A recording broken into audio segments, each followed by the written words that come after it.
slow up. No, I don't take shit. I got no love for the fakeness. If you wanna play tough and wanna hate this, I'll always show up.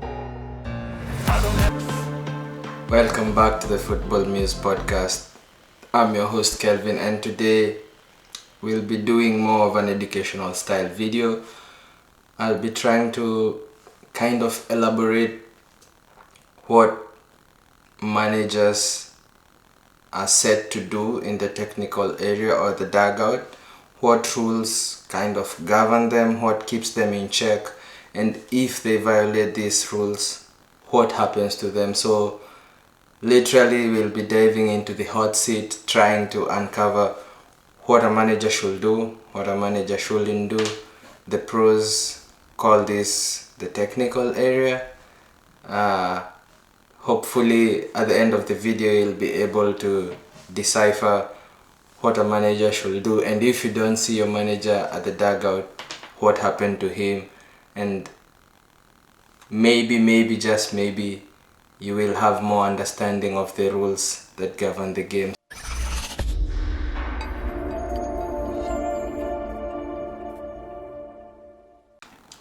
You might ask yourself, why does this style of video matter to you? It's because one heated rant or the manager kicking a water bottle, we've seen Mourinho doing this can lead to the boss being handed a ban. So I'll take you through a plethora of the managers who've had the bans, who've had the fines, and you might remember this. And as of recently, it was Maresca. He sprinted down the touchline just going to celebrate Estevao's goal, Aguirre giving instructions to his team because he violated the rules as they've been stated. You have Klopp being banned because he went into the pitch to celebrate with Alisson when I can't recall which match, they had scored the winner and he couldn't contain himself and he ran into the pitch. You have the Antonio Conte and Tuchel thing, the handshake that kind of ruined everything for us at Chelsea. And you also have Mourinho with the water bottle incident, Mourinho being banned to go into the stadium. It happens, managers are asked not to go into the stadium. It was the Bayern versus Chelsea game, and he is on record saying that the kit man had to wheel him in to go inside the clothing bin so that he can access the locker room and talk to his players, because he had no other way of accessing the stadium, so the kit man had to hide him. Are you really in the laundry basket? Yes. Laundry basket? Yes. Whose idea was that? I don't remember the idea. I know the fundamental thing of it. The fundamental thing of it is Chelsea Bayern Munich, a big match in the Champions League. I need to be with my players, and I did it. Yeah. And you've had managers like Oliver Glasner for Palace saying that he wanted to run down and celebrate with his team, but at some point he started sprinting and then he remembered he might get a card and a fine. So he had to contain himself, he had to retain everything that was coming out as emotions in him to celebrate the winner. But these are just a few of the managers who have faced the fines and the bans, while trying to kiss the fourth official to kind of be lenient to him. And this is how managers have to put up in the dugout area. So you might face a ban or a fine or both combined. Recently Maresca faced both, and I will try to keep it simple in this video, no legalese, just straight talk. And so trying to show you what a manager should do to stay out of trouble. So we'll be covering the IFAB Laws, which is just a cool name for the Football Association, International Football Association Board, which kind of puts out the rules that should be used by teams and should be followed also by the managers and the referees, and FIFA as well, and FA and the UEFA. So what happens when a manager crosses the line? And first things first, what is a technical area? It's basically the bench that we normally say applies, sitting on the bench, and then where the manager goes to stand, there's a small box that might be fully checked in white or in broken lines, and it's where the coach is limited to stand within. If they cross this, it's a warning, and in the case of you deciding to sprint to go and celebrate with your team, then you get the fine, you get the card from the referee, and eventually maybe a ban. So that's the technical area. That's where the manager should be. It's normally 1 meter from the sideline when the ball goes out for a throw-in. The touchline and the technical area, it's normally 1 meter. So you might call it the HQ for the coach to be in. This is where they are limited to be, and this is where they might shout the tactics to the players to ensure that everything flows in a manner that they want it to be. So according to IFAB, only one person can stand in the technical area. You will never see two coaches, be it the manager and the assistant, standing together. It's against the laws. And if the assistant stands to talk to the manager, they normally come instantly, speak to their ear, and then go back to sit, because if they take too long, then it's a fine for either of them. If the manager doesn't contain his assistant, then they end up both getting the fines, they both end up getting the cards, and it's for nothing really. So it's quickly talk your tactics where you need adjusting to your manager, and then or call your manager to the bench, show him on the iPad as they normally do nowadays, and eventually have them go back to their technical area and stand there alone. So there is no chance for two people to be standing in the technical area at any given time. So you've seen assistant managers standing there on behalf of the managers, and some decry that it's like a punishment because they are not used to it.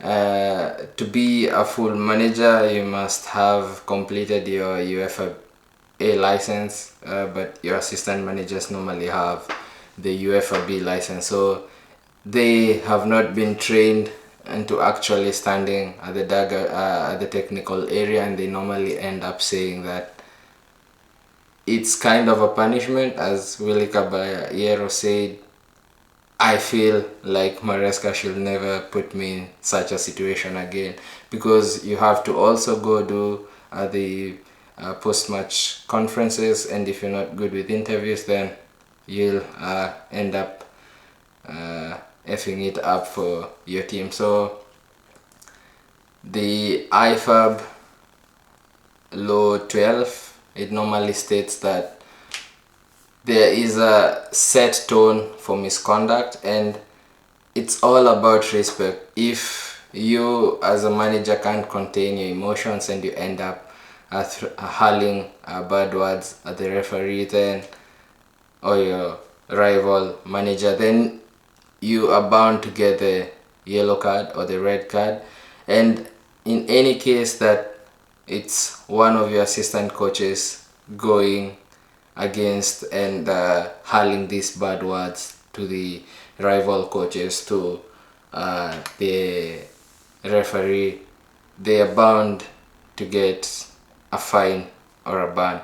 And IFAB Law 12 states that if you as a manager don't say who did it in the technical area behind you in the bench, who was hurling bad words, who was insulting the ref, who was insulting the linesman, who was insulting the rivals, then you as the manager will bear the burden of getting the fine and the ban, which is kind of a bummer if you think of it. There's no need of protecting someone in your bench who's talking bad things to the other side or to the referee, and you as the manager protect them, and you end up having to face the ban, face the fine, because you will end up paying the money by yourself. So it doesn't make sense to me to try and protect your assistant manager. Just go ahead and say one of them did it and pinpoint who it is, so that you might escape the punishment. So let's go over some common violations. And so these are the pitfalls that might turn a passionate manager into a suspended one. So it's straight from the IFAB's rule book. And the first one is dissent with the referee. If you're arguing with the referee, if you don't agree with a decision they are making, if you don't agree with the VAR, if you start hurling bad words, as we've said, maybe also a sarcastic clap when they hand out a yellow card, that hands you also a yellow card or a red card if it's too bad, and also hurling bottles, that gets you a yellow card. So as we have mentioned, if you stray away from your technical area, that's another situation that will get you into the fines and the bans. And if you put up your hands signaling inappropriate gestures and provoking the referee to kind of do something, then this also will land you into the fine book, into the bans. And it doesn't help to try and put your team in a worse situation than it is for the next game if the manager doesn't stand in the technical area. I have seen teams struggle to play the way they normally play if the manager is not the one instructing them, and it's the assistant manager. So also, as the manager, if you delay play, currently they have said that if the manager kicks the ball back, or a player in the bench or anybody in the technical area kicks the ball back into the field, then it's a straight free kick to the opposing team. So there's no need for this. It's a red card for you. And as for the penal code in the FIFA disciplinary book in Article 12, it's you have to get a red card as a manager if you violate these rules. So the last thing that will get you, the last violation that will get a manager into these red cards and fines, is aggressive and abusive language. We've touched on this. So these rules, they apply across the board, be it in La Liga, be it in the EPL, be it in Superliga, be it in the Bundesliga, in Ligue 1. They all apply to all games, to all matches, be it in UEFA, be it in the FIFA bracket. All these rules apply to everyone. So the violations are clear, but what normally hits the wallet for these managers, because we have mentioned that they have to pay fines and they have to accrue yellow cards and red cards, which will make them not be in the game. So on the spot, the managers will get sent off that's the cautions, that's the yellow cards. And if there is accumulated trouble, this I have seen happening in the EPL. The FA has this kind of thing that they say that you do not need to accumulate 3 yellow cards in the technical area. If you do this, it's 1 game ban, and if you accumulate 6, that's 2 games and 2 matches, and then you have 9 cards. It normally goes to 3 games, and if you hit 12, then you end up in the situation that Mourinho ended up. You're not allowed to be in the stadium. Yeah, so it's normally 3 cards, it's 1 game, 6 cards, 2 matches, 9 cards, 3 cards, that's 12 matches, and if you hit 12 cards, then that's when the FA says you're not allowed to be in the technical area. You don't have to be seen in the stadium at all. The security needs to bar you from accessing the stadium. Touching on the previous sending off of the yellow cards, UEFA Article 69 normally states that you even can't text your assistant if it's the yellow card, but we have seen recently managers trying to get the information across to the team, but according to UEFA Article 69, as a manager you shouldn't even be texting with your assistant. So what feels like a sting to the coaches is normally that FIFA, they normally slap you with a fine of 100 to up to €1 million. So it's normally Swiss francs. I don't know why they normally use the Swiss franc, but for dissent or unsupporting stuff, the Article 6 of UEFA normally caps it at 500,000 euros. So that's FIFA putting the cap at between 100 to 1 million euros, and then you have UEFA capping it at 500,000 euros. And for field invasions or provocations, that's normally between 5,000 to 10,000, and the FA normally hands 150 euros if it's mass cautioning, in case we have at the end of the game maybe there was a tussle and players couldn't resolve everything and they ended up being booked multiple times, and opposing coaches also got their red cards or yellow cards. It's normally $150 on top of what you have to pay for the mass cautioning. And also, if you insult a ref, then you normally get 2 to 4 matches from FIFA or UEFA. So that means your Premier League game and your EPL games plus your UCL games must total to either 2 or 4 games that you shouldn't be seen. And if you assault a ref, then it's 15 matches. I think Diego Simeone is victim to this. He clashed with a fan, and I think he had to serve the 15-match ban. Also, Hansi Flick, he had to face a 1-match Champions League ban for dissent, conduct and violation. So how do you dodge the drama, you might ask yourself, for the manager? Stay in your zone. Only one manager standing, not 2, as we have mentioned.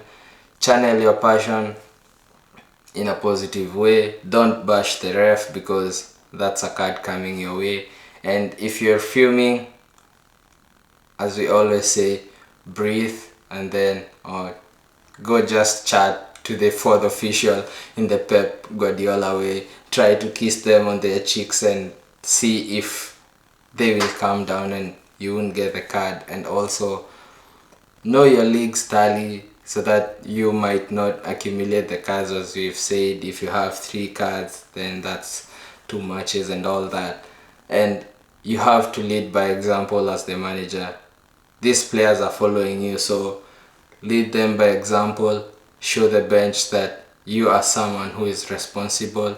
Be the father figure for the players to see. So adhering to these rules normally keeps you in check and will make a manager focus more on football, not the fallout. So I will try to tag and put some of the IFAB laws and maybe the FA handbook and FIFA disciplinary code for you guys to see. So I hope this video was educative. I hope you learned a thing or two as to why a manager has to serve the bans that they have to serve, if they have to pay the fines, what are they limited to. And if you like this video, leave a like, comment in the comment section, share this video. For the returning subscribers, thank you so much. For those who are new, kindly subscribe. Let's keep growing the